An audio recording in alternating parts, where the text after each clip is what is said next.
Captain Jake Morrison stood on the bridge of the exploration ship Horizon's Edge, watching the stars through the big window. His crew had been traveling for 3 months to reach this new system called Kepler 442. Earth's government wanted them to look for new planets where humans could live. "Captain, we're getting strange readings," said Lieutenant Amy Foster from her station. She was the ship's science officer and very smart about alien things. "There are metal objects moving near the third planet." Jake walked over to look at her screen. The objects were huge and shaped like triangles. They moved in perfect lines, like soldiers marching. "Are they ships?" he asked. "I think so, sir. And they're not human." Jake felt his heart beat faster. This was it.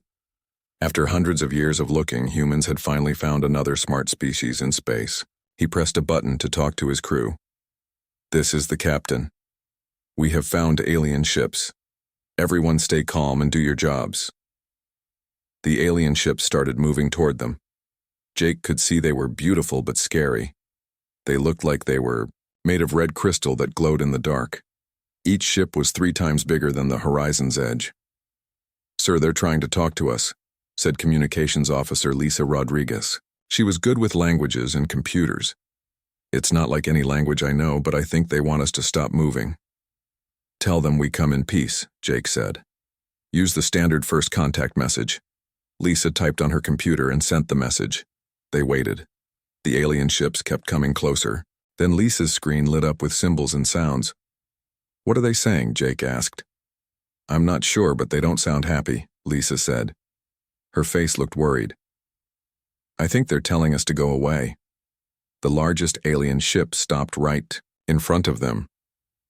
It was so big it blocked out the stars. Jake could see lights moving on its surface like a city. Then something amazing happened. A part of the ship opened, and a smaller ship came out. It was heading straight for them. "Should we run, Captain?" asked his pilot, Danny Clark. His hands were ready on the controls. "No," Jake said. "We came here to meet them. Let's try to be friends." The small alien ship attached to their ship with a loud clang. Jake knew the aliens wanted to come inside. He went to the airlock with Lisa and 2 security guards, Tony Stark and Peter Parker. The airlock door opened with a hiss. Steam came out, and then Jake saw them. The aliens were tall, much taller than humans. They looked like they were made of red crystal, but they moved like living things. Their faces had 4 eyes that glowed like fire. They wore no clothes, but their crystal skin had patterns that looked like armor. The biggest alien stepped forward. When it spoke, its voice sounded like breaking glass, but somehow Jake could understand it. "I am War Prime Kethvar of the Zephyrian Empire," it said. "You have entered our sacred space without permission. This is a great insult." Jake tried to smile, even though he was scared. "I am Captain Jake Morrison of Earth. We didn't know this was your space. We come in peace and want to be friends." Kethvar's 4 eyes got brighter. "Friends? You small, soft creatures think you can be friends with the mighty Zephyrians? We have ruled this part of space for 10,000 years. No one is our friend. Others serve us or die." Lisa stepped forward. "We don't want to serve anyone, or make anyone serve us. We just want to learn about each other." Another Zephyrian spoke. This one was smaller but looked mean. "War Prime, these creatures are weak. Their ship is small, their bodies are soft. They cannot even breathe our air without machines. Why do we waste time talking?" Kethvar raised one of his crystal hands. "You are right, War Commander Bethtul, but these creatures have traveled far. I want to know how many of them there are, and if they have weapons." Jake realized this was not going well. The aliens thought humans were weak and stupid. He needed to show them that humans were smart and peaceful. "We have many ships and many people," Jake said, "but we don't want to fight.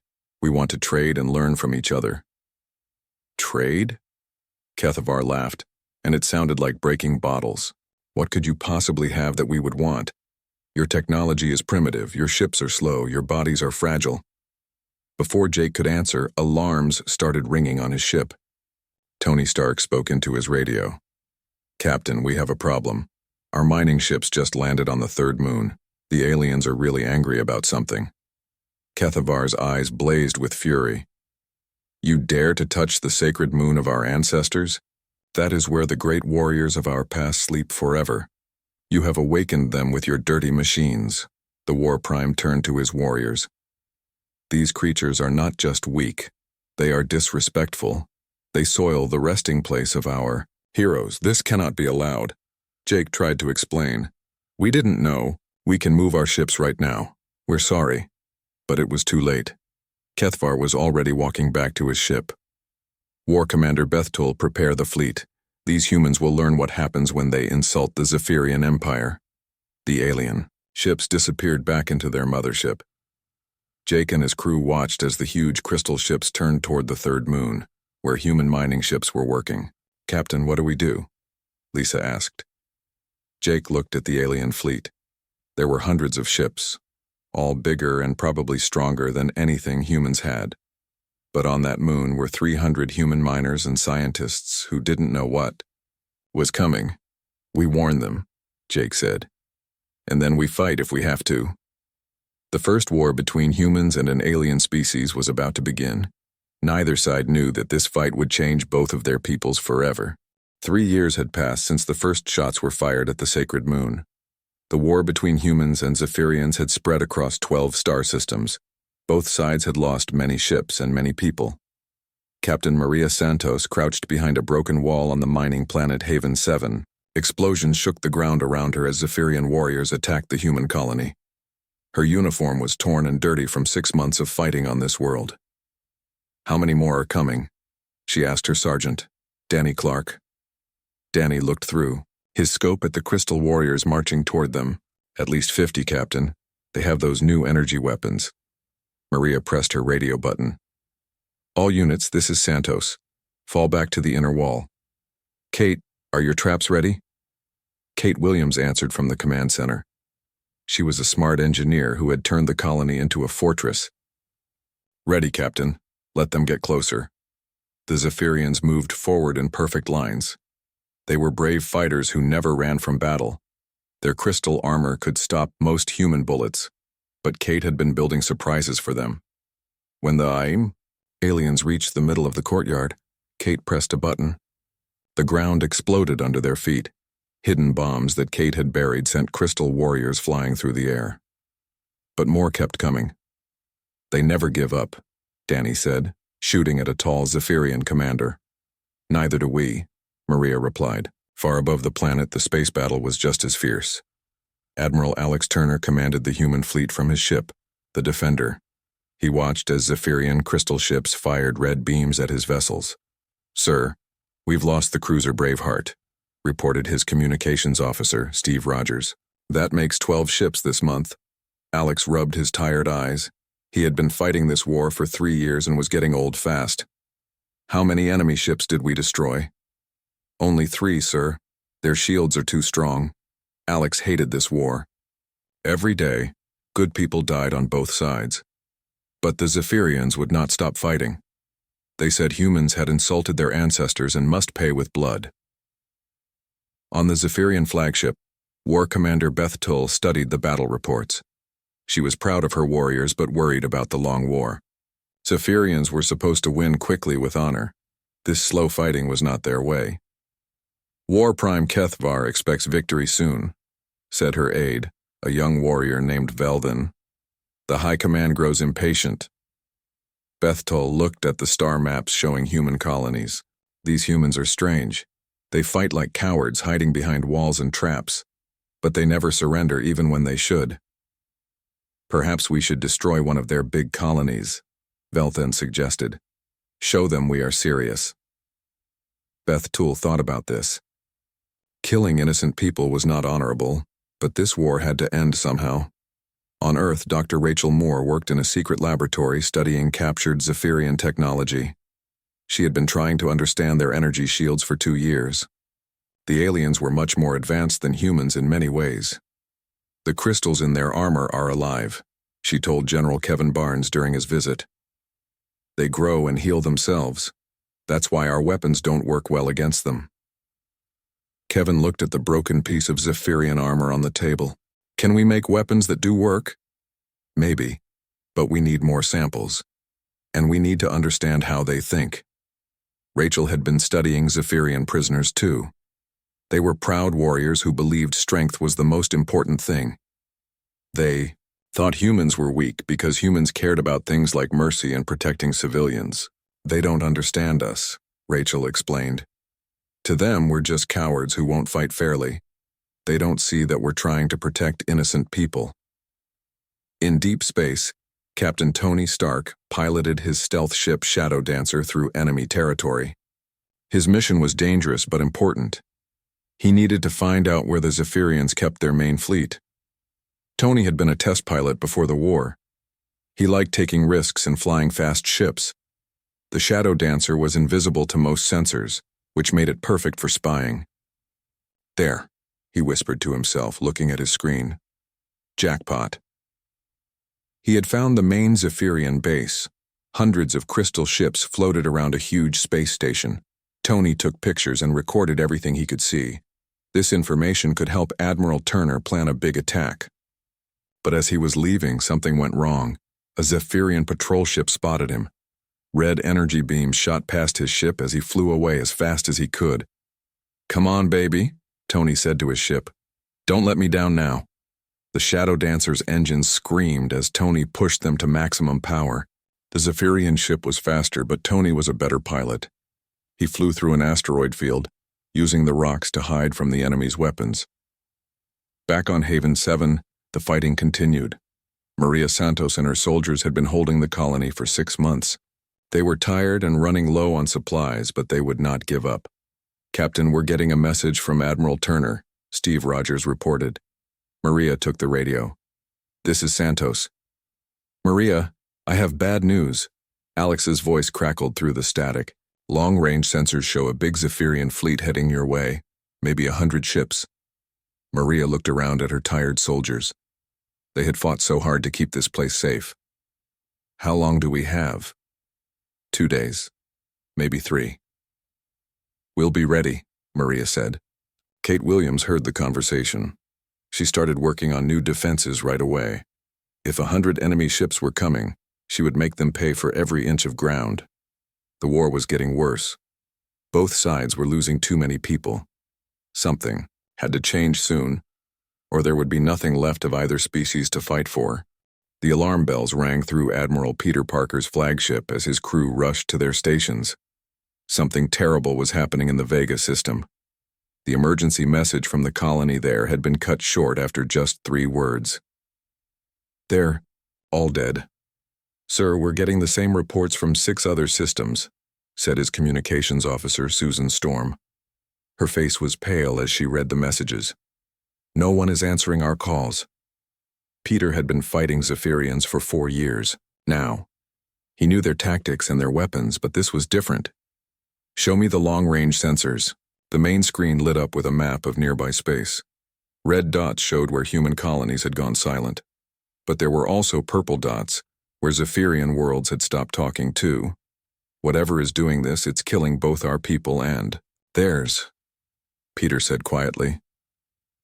2 days later, something impossible happened.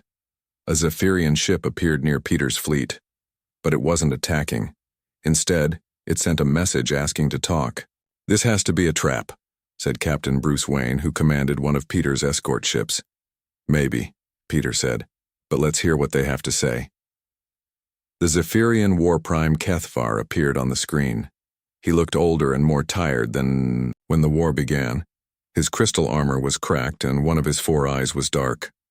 "Admiral Parker," Kethvar said in his glass-breaking voice, "I have words that taste like poison in my mouth, but I must speak them." Peter waited. He had never seen a Zephyrian look defeated before. "Something is destroying our worlds," Kethvar continued.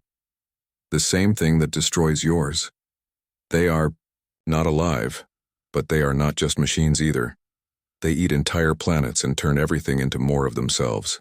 "What do you want from us?" Peter asked. "I want..." Kethvar stopped as if the words hurt to say. "I want to stop fighting you and fight them instead. My pride says no, but my people are dying." Peter thought about all the humans who had died in this war. Part of him wanted to let the Zephyrians face this new enemy alone. But then he remembered what his grandfather had taught him. Sometimes being strong means helping your enemy when something worse threatens you both. Agreed, Peter said, but I want to see these things for myself first. 3 days later, a mixed fleet of human and Zephyrian ships arrived at the dead world of Kepler 438b. What they found there made even the bravest warriors feel sick. The planet was gone. In its place was a huge machine that looked like a metal spider made of dark steel. Smaller machines crawled over its surface, building new parts from the rocks and metal that used to be a world where millions of people lived. By the ancestors, whispered War Commander Bethtul from her ship. What kind of creatures could build such a thing? Dr. Susan Storm studied the readings from her science station. They're not creatures at all. They're machines, but they think and learn like living things. And Peter, they've been doing this for a very long time. As they watched, the giant machine launched thousands of smaller ships toward the next planet in the system. The ships moved in perfect formation, like a swarm of metal insects. We call them Void Reapers, said Captain Carol Danvers, who had been studying reports from the destroyed colonies. They show up, eat everything that lives, and turn it all into more machines. The Zephyrian scientist Velthen, who had been quiet until now, spoke up. Our oldest records speak of such things. We thought they were just scary stories to tell young warriors, but the records say they come from the center of the galaxy, where all the old stars die. Peter realized how big this problem was. How many worlds have they taken? 17 human colonies and 12 Zephyrian worlds, Susan reported. And they're moving faster now, like they're learning how to do it better.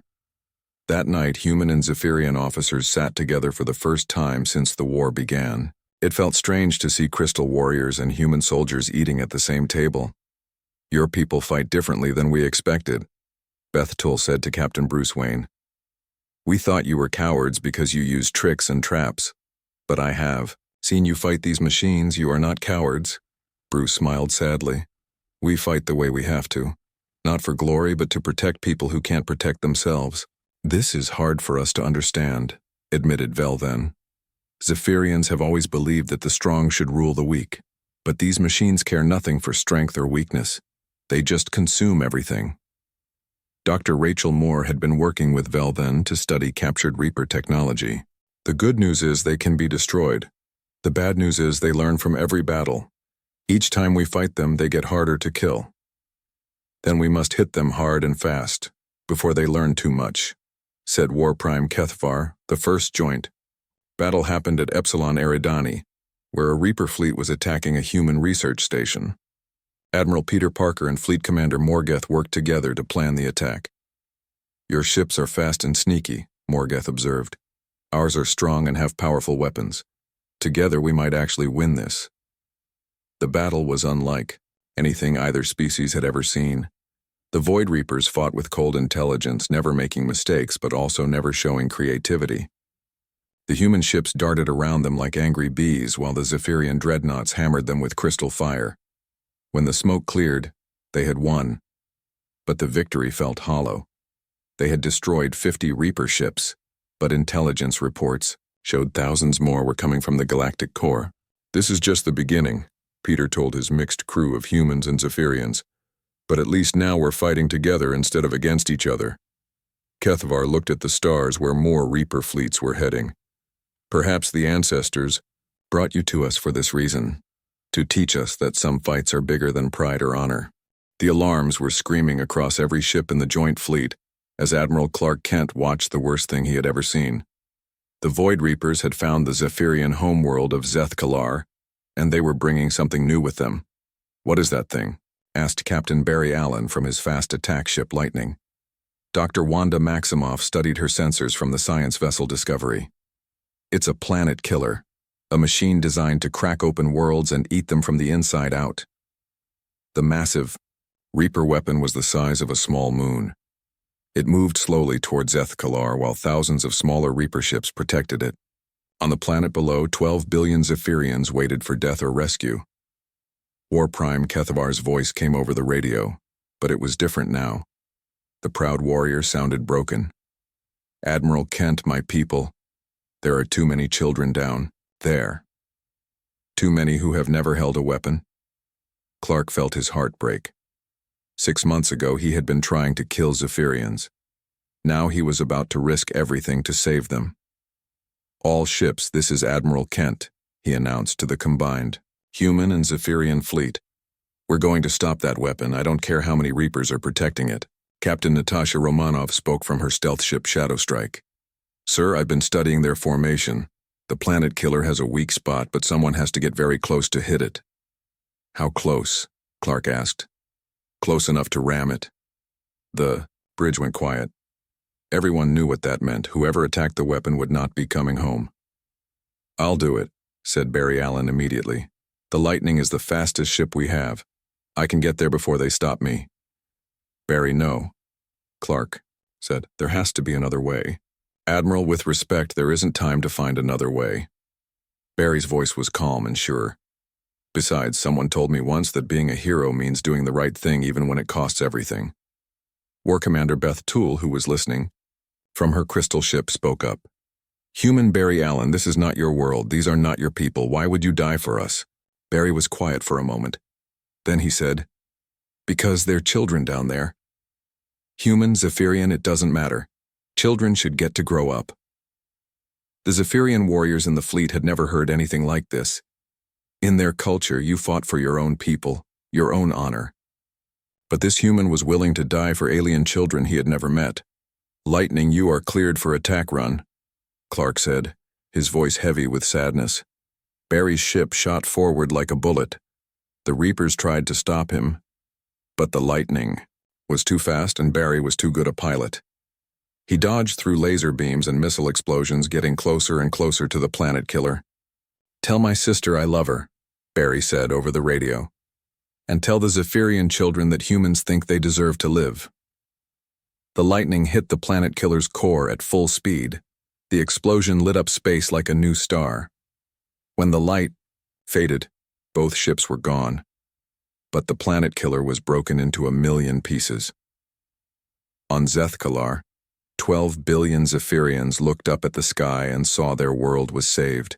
Many of them cried, which was something Zephyrians rarely did. They were crying for a human they had never met who died to save them. But the war was not over. The main Reaper fleet was still coming, led by a massive command ship that controlled all the others. Dr. Wanda Maximoff had been working on a weapon that could destroy it, but someone had to deliver it by hand. The weapon has to be placed inside their command center, Wanda explained to the gathered officers. It will destroy their network and stop all the Reapers in this part of the galaxy, but whoever goes in won't be coming back out. Many volunteers stepped forward. Human Marines like Scott Summers and Logan Pierce raised their hands. So did Zephyrian warriors like young Velden and veteran Korvac. Why do your people do this? War Prime Kethvar asked Admiral Clark Kent privately. Why do humans volunteer to die for others? Clark thought about the question. Because someone has to. Because it's right. Because if we don't protect innocent life, what's the point of living? Kethvar stared at the human admiral with his 4 glowing eyes. Your species is very strange. We Zephyrians have conquered 100 worlds, but we have never understood what you humans call courage. We thought courage was not being afraid, but you are afraid, and you do it anyway. The mission team was chosen. Captain Scott Summers, leading 3 human Marines and 3 Zephyrian warriors. They would take a fast ship into the heart of the Reaper fleet and plant Wanda's weapon. The battle was fierce. The joint fleet fought harder than ever before, trying to give the mission team a chance. Human ships and Zephyrian vessels fought, side by side, covering each other and sharing ammunition.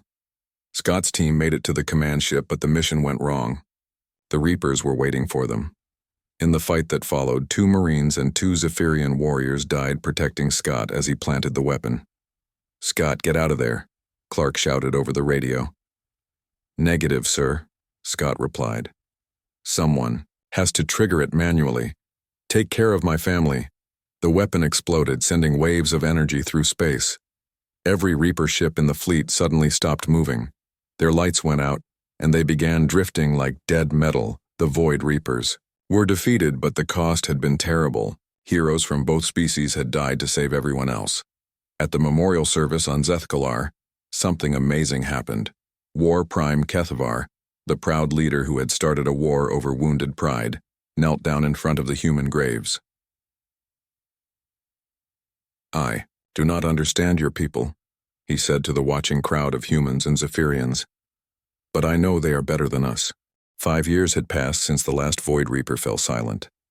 The galaxy was at peace for the first time in anyone's memory.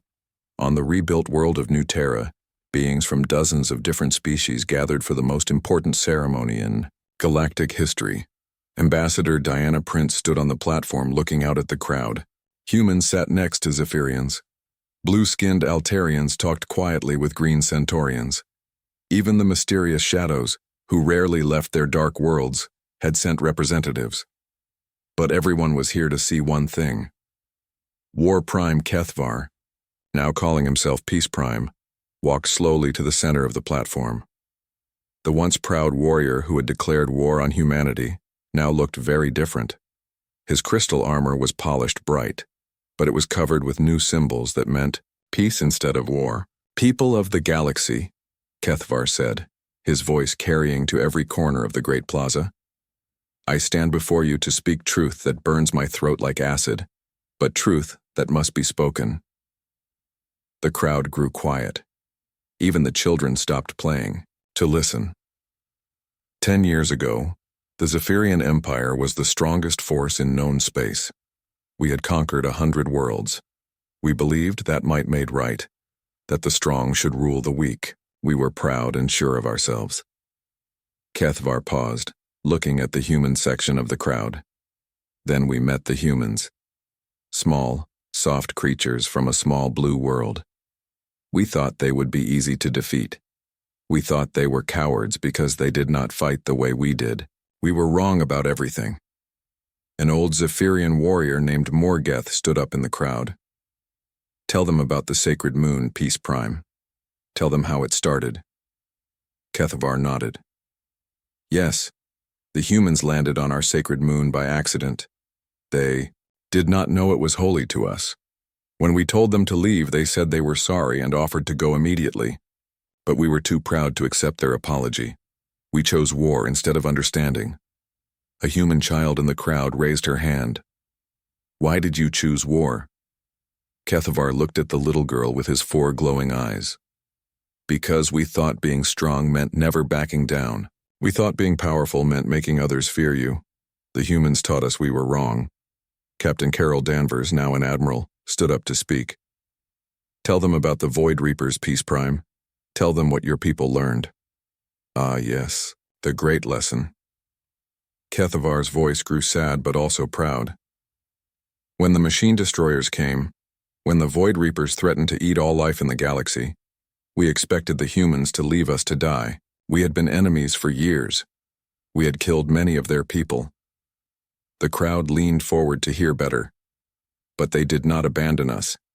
Instead, they fought beside us. And when the choice came between their own lives and the lives of our children, they chose to save our children." Kethvar walked to a wall covered with names written in many languages. Captain Barry Allen died ramming his ship into a planet killer to save 12 billion Zephyrians he had never met. Captain Scott Summers died planting a weapon that saved the entire galaxy. Sergeant Maria Santos died holding a door closed so Zephyrian families could escape. Private Danny Clark gave his last medical supplies to wounded Zephyrian warriors instead of using them on himself. The old warrior's voice began to crack. "These humans died for us, not for glory or conquest or treasure. They died because they believed that all life, even the life of their enemies, was worth protecting." Now Kethavar did something that shocked every Zephyrian in the crowd. He got down on his knees in front of the human representatives. "I perform the Kethmar Velthun, the ritual of eternal debt," he said formally. "The Zephyrian people acknowledge that the humans are our moral superiors. We pledge to learn from them, to follow their example, and to protect the innocent as they have taught us." Dr. Jean Grey, who had studied many alien cultures, stepped forward. "Peace Prime, You don't need to kneel to us. We're all equals here. No, Kethvar said firmly, still on his knees. That is exactly why you are superior to us. You do not demand that others bow to you. You do not seek to rule over the weak. You make yourself strong to protect others, not to dominate them. All across the plaza, other Zephyrians began to kneel as well. Then something amazing happened. The Altarians knelt too. Then the Centaurians. Soon, beings from dozens of worlds were kneeling not in submission, but in respect. Rise, all of you, said Admiral Diana Prince gently. The age of kneeling is over. From now on, we stand together as equals. As the ceremony ended, children from many different species played together in the plaza. Human children taught Zephyrian younglings how to play tag. Young Altarians showed everyone their color-changing skin games. An elderly Zephyrian teacher named Velthan watched the children play. Next to him stood Professor Logan Pierce, a human who had survived the war. Your species has changed us, Velthan said. Our children learn different lessons now. We teach them that strength is for protecting, not conquering. Logan smiled. What do you call humans in your language now? Velthan thought for a moment. We call you Kethvil Thara. It means children of Earth, guardians of all. Later that day on Earth's moon, a new memorial was dedicated. It honored the heroes of both species who had died in the wars. The inscription was written in every known language. Here lie those who chose to serve life itself, teaching us that true strength is measured not by what we can destroy, but by what we choose to preserve. Young Zephyrians came to Earth to study at human schools. They learned about concepts that their warlike ancestors had never understood: democracy, individual rights, voluntary cooperation, and the idea that the strong should protect the weak. Captain Carol Danvers now commanded mixed crews of humans and Zephyrians exploring new parts of the galaxy. Wherever they went, they carried a simple message. Strength should serve life, not destroy it. The galaxy was no longer a place where the strong ruled the weak. It had become something new, something better. And it all started with a small, soft species from a blue world who taught the universe that the greatest warriors are those who fight not to conquer, but to protect. The children of Earth had become the guardians of all life in the galaxy, not through conquest but through compassion. And the once hostile Zephyrians were proud to learn from them.